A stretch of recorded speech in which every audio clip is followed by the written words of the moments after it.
So today's Dharma Talk is called The Transmission of Mind.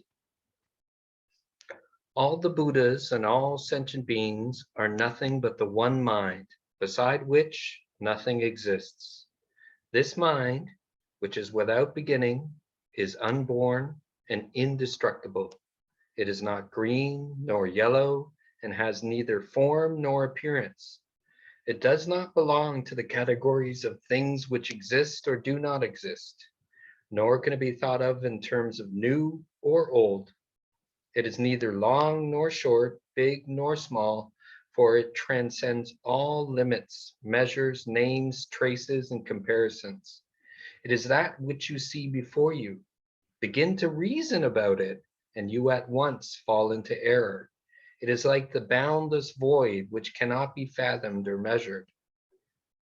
The one mind alone is the Buddha, and there is no distinction between the Buddha and sentient beings, but that sentient beings are attached to forms and so seek externally for Buddhahood.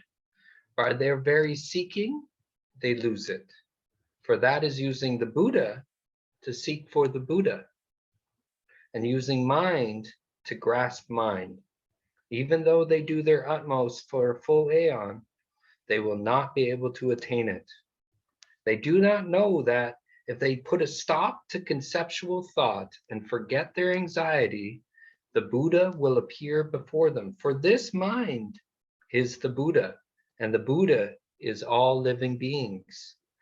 It is not the less for being manifested in ordinary beings, nor is it greater for being manifested in the Buddhas. As to performing the 6 paramitas and vast numbers of similar practices, or gaining merits as countless as the sands of Ganges, since you are fundamentally complete in every aspect and respect, you should not try to supplement that perfection by such meaningless practices. When there is an occasion for them, sure, perform them. And when the occasion is past, remain quiescent. Just remain still. If you are not absolutely convinced that mind is the Buddha, and if you are attached to forms and practices and meritorious performances, your way of thinking is false and quite incomparable with the way. The mind is the Buddha, nor are there any other Buddhas or any other mind. It is bright and spotless as the void, having no form or appearance whatever. To make use of your minds to think conceptually is to leave the substance and attach yourselves to form. I'm going to read that again. To make use of your minds to think conceptually is to leave the substance and attach yourselves to form.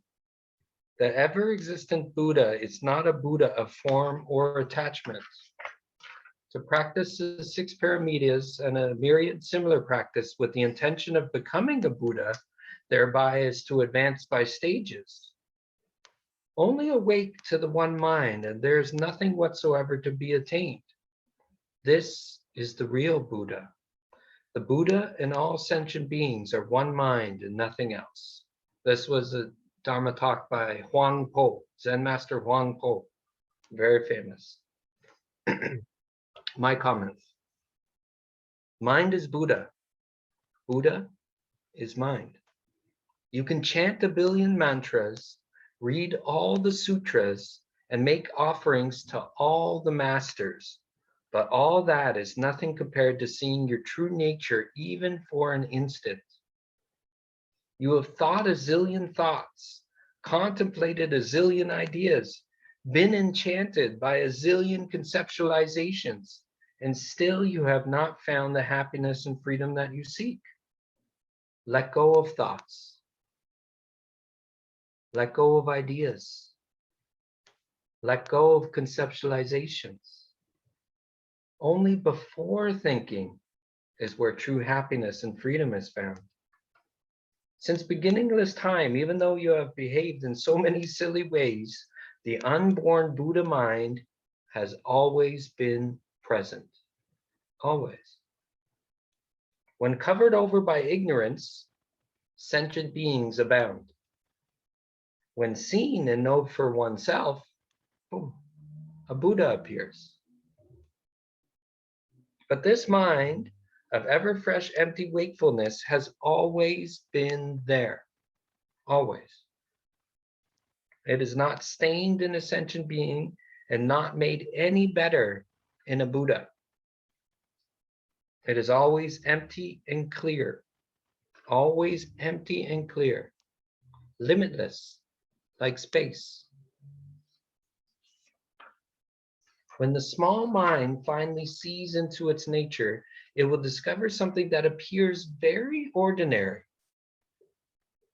Not believing this is the way, it becomes swept up once again in craving and attachment to the appearances of name and form. It gets caught back up in mind, in the small mind and thoughts. But the Buddha mind of enlightenment is beyond name and form, beyond birth and death, beyond sentient being and Buddha. So put an end to your grasping at appearances. Stop your attachments. Let go of thought constructs. Keep a mind that alights to nothing whatsoever.